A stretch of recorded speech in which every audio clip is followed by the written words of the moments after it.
नमस्कार बच्चों, मैं कीर्ति पांडे आज आपको कक्षा 12 के इतिहास विषय के पाठ 6 भक्ति सूफी परंपरा इसके 8वें भाग को समझाने जा रही हूँ।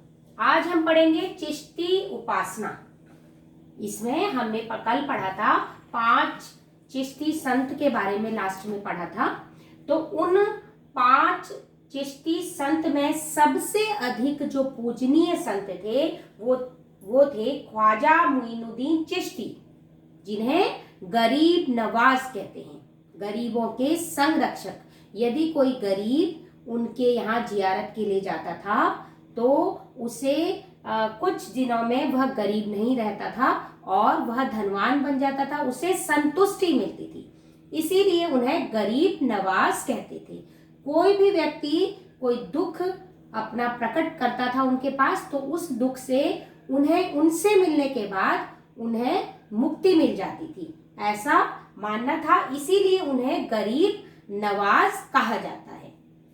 ख्वाजा मुइनुद्दीन चिश्ती, अब ये जो है 14वीं शताब्दी में जो इतिहास की पुस्तकें हैं इनका नाम 14वीं शताब्दी में सबसे अधिक प्रभाव में आया।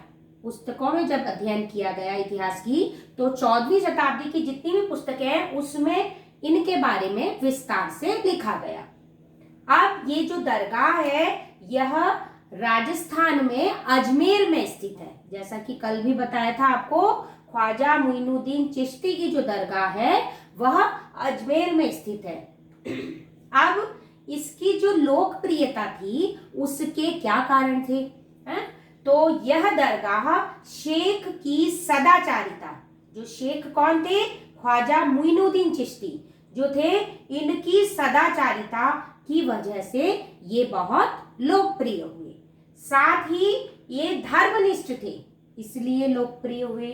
ये आध्यात्मिक वारिसों की महानता, इनके जो आध्यात्मिक वारिस थे, जो इन्होंने वारिसों को नियुक्त किया था, वो भी महान थे। वे तो महान थे ही और इनके वारिस भी महान थे, इसीलिए ये लोकप्रिय हुए। साथ ही राजसी मेहमानों द्वारा दिए गए प्रश्रय, राजसी जो मेहमान थे, राजा, राज परिवार के सदस्य और मंत्रीगण, तो इनके द्वारा इन्हें संरक्षण प्रदान किया गया था। इनकी वजह से, इन 4 कारणों की वजह से ये ख्वाजा मुइनुद्दीन चिश्ती, गरीब नवाज, ये बहुत ज्यादा लोकप्रिय हो गए। अब सबसे पहले जो सुल्तान यहाँ आए वो थे मोहम्मद बिन तुगलक। मोहम्मद बिन तुगलक सबसे पहले ख्वाजा मुइनुद्दीन चिश्ती की दरगाह में जियारत के लिए आए थे, प्रार्थना के लिए आए थे, पूजा के लिए आए थे। जियारत मतलब पूजा के लिए आए थे। अब उसके बाद शेख जो थे, शेख की जो पहली मजार थी, उसकी शेख की जो मजार थी पहले केवल मजार थी, है ना, और उसमें कोई इमारत, कोई कंस्ट्रक्शन नहीं हुआ था। तो पहली जो इमारत थी वो मालवा के सुल्तान गयासुद्दीन खलजी ने बनाए थे। शेख की जो दरगाह में पहली इमारत मालवा के सुल्तान गयासुद्दीन खलजी ने बनवाई थी। अब क्या हुआ कि यहाँ पर लोग क्यों इतना ज्यादा आते जाते थे? उस समय तो व्यापार की वजह से ही लोग अधिकतर एक जगह से दूसरी जगह जाया करते थे। तो क्या था कि जो गुजरात से जब दिल्ली आते थे या दिल्ली से गुजरात जाते थे व्यापारी गण, तो रास्ते में पड़ता था अजमेर। तो वो जब अजमेर पड़ता था रास्ते में, तब वे अजमेर में ख्वाजा मुइनुद्दीन चिश्ती की दरगाह में दर्शन के लिए चले जाते थे। तो इसीलिए व्यापारिक मार्ग पर स्थित था ये दिल्ली और गुजरात की, इसीलिए यहाँ पर व्यापारी आते थे और लोग प्रसिद्ध हो गए। व्यापारियों ने फिर अपने परिवारजनों को बताया, परिवारजन आए, ऐसे करते करते इनकी प्रसिद्धि बढ़ती चली गई। अब आगे है कि 16वीं शताब्दी में ये और ज्यादा लोकप्रिय हो गई। 16वीं शताब्दी के आते आते ये जो दरगाह थी बहुत ज्यादा लोक प्रचलन में आ गई।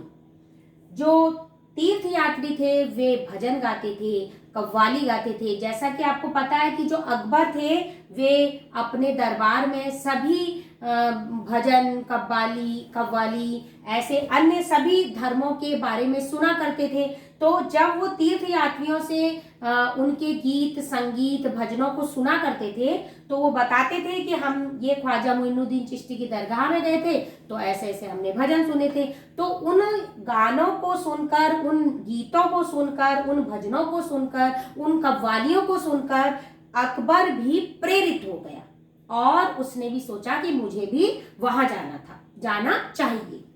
तब फिर अपने पूरे जीवन में अकबर 14 बार ख्वाजा मोइनुद्दीन चिश्ती की दरगाह में गए थे। अब वे कई कारणों से जाते थे। कभी जो है युद्ध लड़ा उन्होंने तो वे जीत गए तो जीत की खुशी में जाते थे।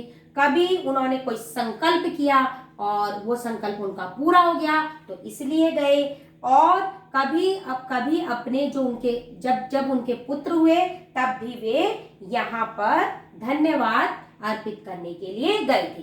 कहाँ गए थे? ख्वाजा मोइनुद्दीन चिश्ती की दरगाह में गए थे। यह अजमेर में स्थित है और गरीब नवाज नाम से प्रसिद्ध है। अब इन्होंने जब वे जाते थे दर्शन के लिए, जैसे ये बताया 14 बार वे गए, तो 14 बार जब वे गए तो अपने साथ बहुत सारे सामान लेकर जाते थे और इस दरगाह में बहुत दान पुण्य किया करते थे, दान दिया करते थे। उनमें से सबसे प्रसिद्ध उनका जो दान है वह है 1580 में दिया गया उनके द्वारा देग का मतलब है बहुत बड़ा एक विशालकाय उन्होंने कढ़ाई दी थी।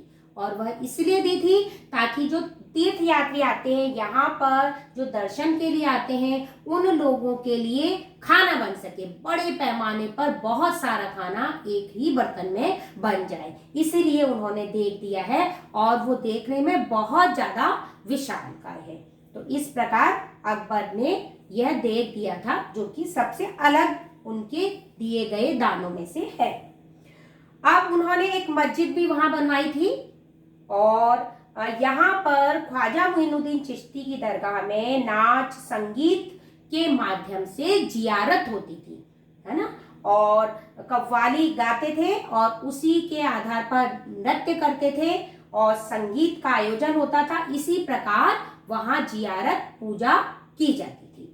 अब जो है कव्वाल जो थे वो रहस्यमयी गुणगान करते थे।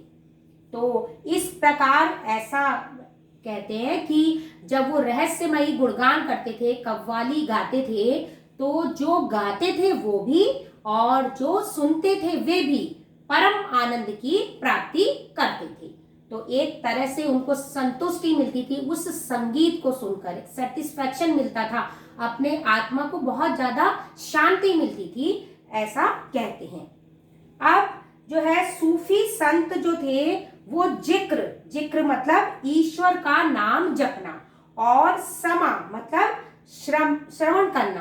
अब क्या थे कि कुछ जो है सूफी संत नाम जपते थे और कुछ उनको सुनते थे। तो यह एक प्रार्थना की वहां यह भी पद्धति थी, जिक्र और समा के द्वारा वे पूजन किया करते थे। एक जो है नाम जपते थे, जैसे कव्वाली है, कव्वाली में भी बार बार उन्हीं का नाम स्मरण किया जाता था, गीत संगीत और कव्वाली सब चल रहा है और कुछ लोग सुनते थे। तो इसी प्रकार वे जिक्र और समा के माध्यम से आराधना, पूजा, जियारत किया करते थे। अब क्या है कि यहाँ पर जो ये सभा का आयोजन होता था, गीत संगीत की सभा का आयोजन दिन में, शाम को, सुबह ऐसे होता था। तो जब ये होता था तो ये माना जाता था कि ये स्थानीय जो भक्ति परंपरा है उससे चिश्ती संप्रदाय के लोग जुड़े, इसीलिए यह इन सभाओं का आयोजन किया गया होगा। तो बच्चों आज का ये भाग समाप्त हुआ, लेकिन ये वाला प्रश्न आज आप क्या करेंगे, एक लॉन्ग क्वेश्चन है, ये प्रश्न आता है चिश्ती उपासना के बारे में विस्तार से लिखिए, या फिर ख्वाजा मोइनुद्दीन चिश्ती के बारे में विस्तार से लिखिए। आप क्या जानते हैं, गरीब नवाज किसे कहते हैं, ख्वाजा मोइनुद्दीन चिश्ती को गरीब नवाज क्यों कहते हैं, विस्तार से समझाइए। या 1 नंबर के प्रश्न में भी आ जाता है कि गरीब नवाज किसे कहते हैं, तो ख्वाजा मोइनुद्दीन चिश्ती को कहते हैं। तो ये जो है लॉन्ग क्वेश्चन अधिकतर आता है, तो आप लोग ये लिखेंगे चिश्ती उपासना के बारे में विस्तार से लिखिए, या फिर अथवा लिखना, फिर एक लाइन छोड़कर अथवा कि ख्वाजा मोइनुद्दीन चिश्ती के बारे में आप क्या जानते हैं। और यह सब जो आज मैंने आपको बताया यह विस्तार से लिखना है। बच्चों अगले भाग में फिर मिलेंगे। धन्यवाद।